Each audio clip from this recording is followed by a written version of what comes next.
প্ৰিয় দৰ্শকসকল, আজি আপোনালোকক জনাম যে আইএনজি আছে অৰ্থ কেতিয়া দিয়ে। এটা বাক্যত যেতিয়া আইএনজি থাকিব তেতিয়া আছে বুলি ক'ব লাগিব। এইটো ফৰ্মুলাত হ'লে ইজ ভাৰ্ব আইএনজি, এইটো ফৰ্মুলাত হ'লে শেষত আছে হ'ব।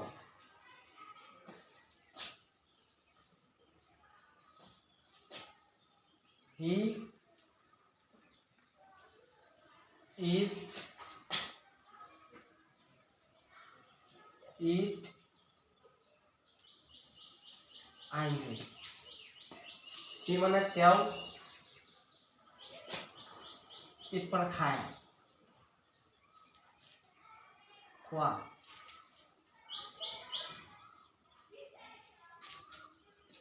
আছে, আইএনজি আছে, গতিকে বাক্যৰ শেষত আছে হৈছে। আৰু একটা চাওঁ, she is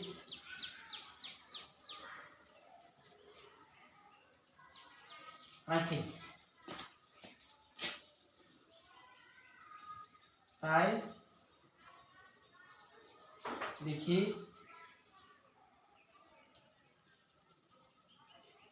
আছে।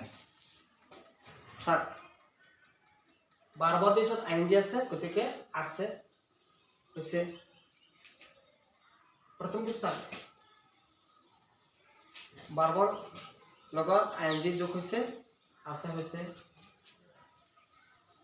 ভাৰ্বৰ পিছত আইএনজি হৈছে, গতিকে আছে হৈছে। এনেকুৱা অৱস্থাত যদি এটা বাক্যত ইজ থাকে আৰু ভাৰ্বৰ পিছত আইএনজি হয়, তেন্তে আইএনজিৰ অৰ্থ হয় আছে।